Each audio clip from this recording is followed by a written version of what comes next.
Dr. Seema Rao, I have 2 questions for you. Yes, what are they?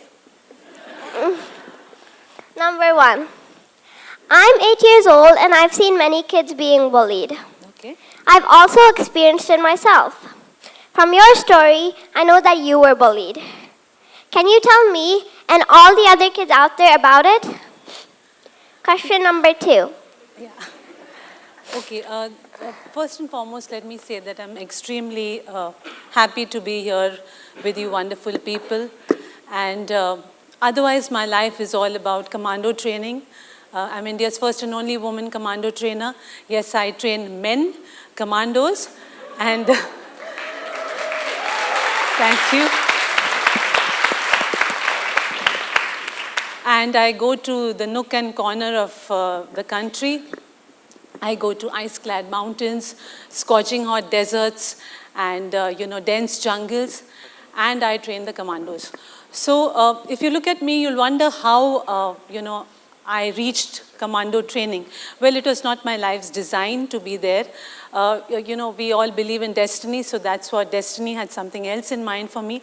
So I started off as a doctor, but ended up training commandos of the Indian forces. I'm going to talk about my childhood because I think, certain incidents in our life change the way we think and change what we want to become. One of the incidents was way back in school. What's your age? 8. 8. I must have been about 8 or 9 years old when there was an incident in school that, changed me. There were these, girls in our class, and they were, ones who had failed the class. So they were about 2 years elder to all of us. So one day, what those girls did is they, lit some firecrackers under the desk, and one of the girls' uniform caught fire.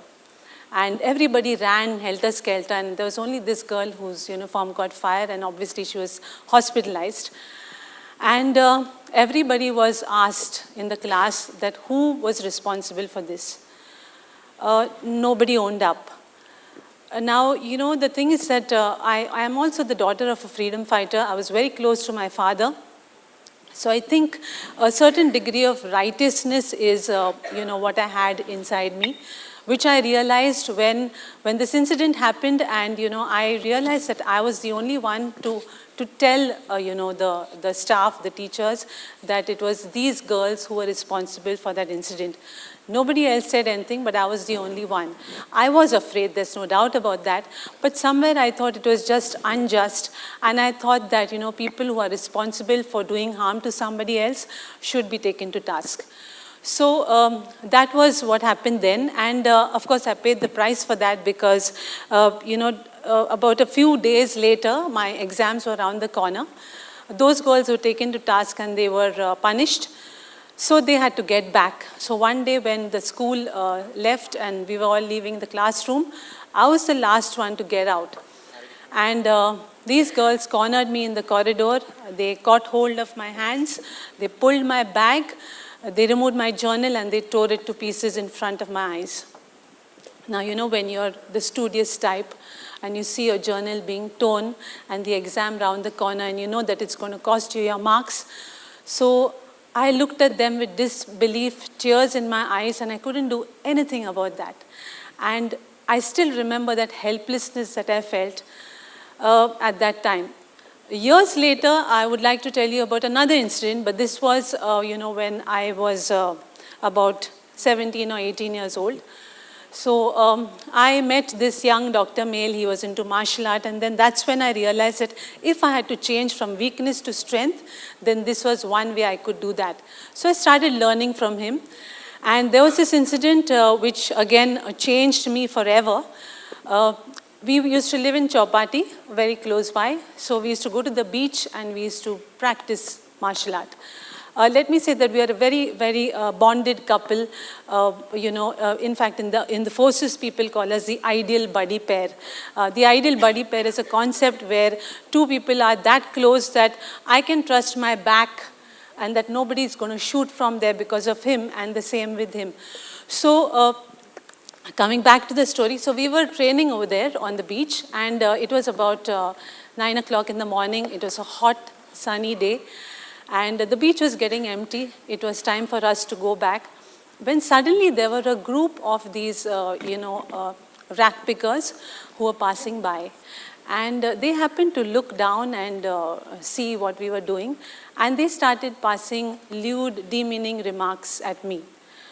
We decided to just ignore them, continue with the training. And once we got off, they were standing at a distance and we had to pass by from that route. So my husband said that, okay, now that those guys are there, you're going to have to face them.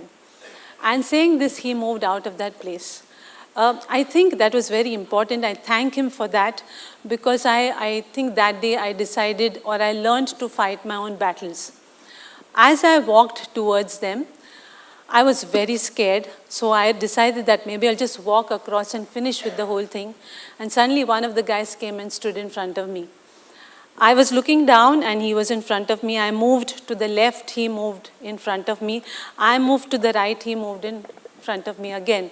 So he was obstructing my path. I was looking down and I was very scared. And slowly I looked up at him. And what kids' minds are. And what I'd love to do next is to stitch that up with a personal favorite story of mine. And I hope this dazzles you as much as it dazzled me, and then we can get into a discussion with you guys as to what you think, how fair or unfair the world has been. I do want to start with a disclaimer that my job in this panel is to bring the law of averages of some power-hitting women out here down a bit, because that's what I do. But quick show of hands. Has anyone heard of Henrietta Living? Henrietta Living? The one with the genome that was supposed to cure something. Close. She was an astrophysicist. Slightly different stream, but There you go. getting there. Same thing. Yeah. Same thing. We can combine this by the end of the evening. So the story of Henrietta Living is a remarkable one for the simple reason that most folks don't know who she is. And her contribution to the world and the universe is remarkable. So here's what she did. Henrietta Living in the late 1800s was hired by Dr. Pickering at Harvard. And there was a team of 80 women that he put together. And they were known as the human computer. And what these people did was fascinating. They looked at photographic evidence of what's called Cepheid stars. So they just stared up in the sky, looked at stars, kept plotting it on a piece of glass, year after year after year for at least 11 years from what I remember. And then these women literally computed manually by hand the rate of the flicker, extrapolated it to the movement of the stars, and that led to Hubble looking at these things together, and he said, wait a minute, over the last 20 years, these stars have moved apart, which means that the universe is expanding. And the inverse of that is that if it's expanding, and if you contract it, it all started with a bang. That led to the Big Bang. And this was 80 women who worked on this, got zero credit, and the fact that nobody here can name any of them is testimony to the fact that women don't get as much credit as they probably do. I'm going to make the story a little worse. The nickname for these women was Pickering's harem. Dr. Pickering is the guy who picked them. But these women were known as Pickering's harem. So on that note, in your own streams, clearly I'm sure you've dealt with issues where you've been looked down or up purely on account of your gender. Right? I would love to hear your stories of what you had to go through, and it would be great if you can have one personal anecdote of a gender bias, and how do you fight it? It's one thing to read about this in the newspapers, but what would be remarkable is if there's something you can touch upon at a personal level that we can relate to. Any order? Okay. I don't think necessarily that it's always connected with your profession. There are some issues that women have and will always have. And I think we have to not accept it, but be proud of it, live with it, see how we can work with it. And in 2000, I organized a conference for women in architecture. And 10 years before that, I had tried to organize one when I said I wanted women's work to have an exhibition, but it should be their work. It should not be women who had worked with their fathers or their brothers or their husbands, because that's what happens in architecture. The women always pushed back. And I didn't get any response. But 10 years later, in 2000, when I sent out the same thing, but I made one difference. I said, even if you work with your father, brother, or husband, if the work is yours, you can participate and take part in this exhibition. And things had changed hugely. So change is always happening. And I always look at it as a celebration and not to make excuses. I've been working now 40 years, and I never thought that I'm in a man's profession all the time or that it's a struggle. I think one accepted certain issues and worked within those constraints, because we have advantages too. It's not that we don't have advantages being women, but I know it's not easy. But I do want to say one thing that bothered me. I was on a committee in Delhi, in the Paryavaran Bhavan, which is the Ministry of Environment, and I was on that committee. And I had to fly to Delhi and reach the Paryavaran Bhavan before 10 o'clock and get up at 5 o'clock in the morning to catch the flight. And I would reach there and I would ask, well, where's the women's toilet? And there wasn't a single toilet in that whole building, except in one corner there was a filthy toilet which was locked up. So this indifference to women's needs is not just at a high level, it works right down. A few years later, I had studied at Smith College and I got a doctorate there. And one of the other women who was given an honorary doctorate was the first woman at the American Stock Exchange in New York. And she said when she began work, there wasn't even a toilet in the entire building for women. And she had to go out of the building and go to the next building. So there are many, many issues that we have to overcome. But we're strong. And I think if we love what we do with a passion, we keep our integrity and our value systems intact, we will shine always.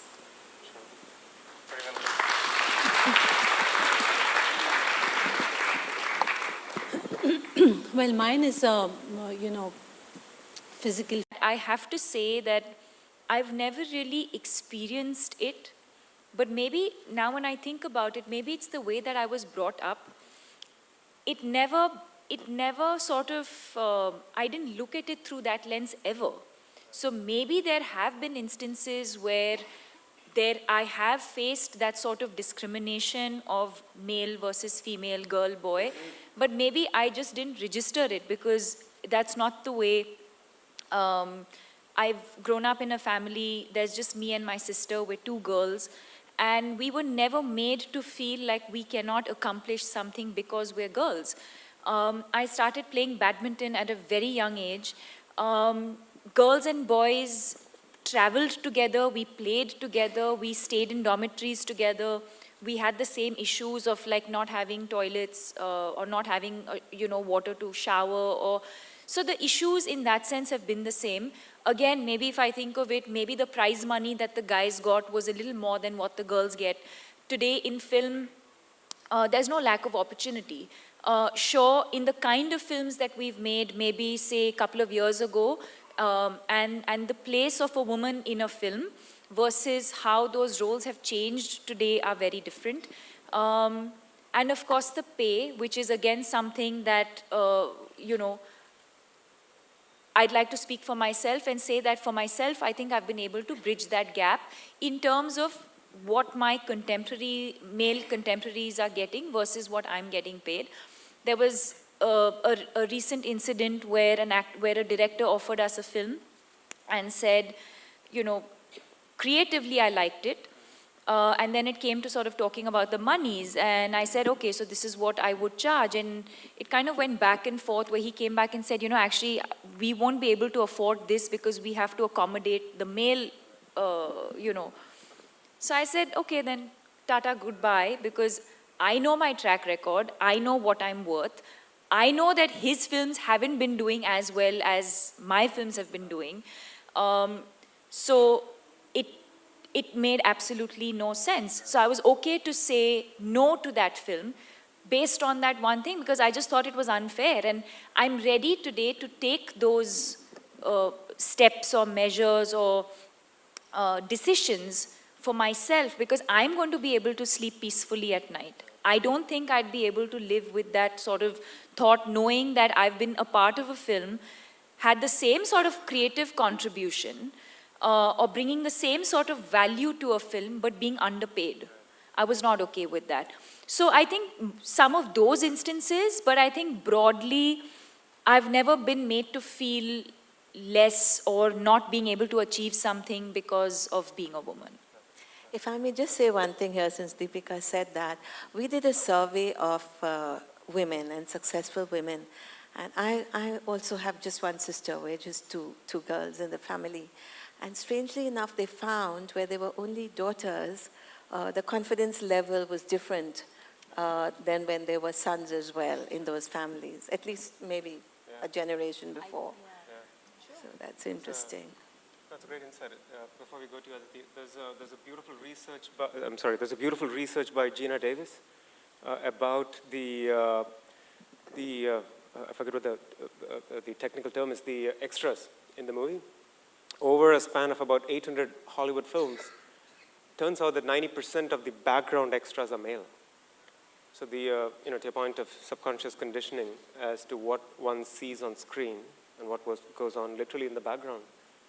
I thought it was a remarkable statistic which just goes unnoticed.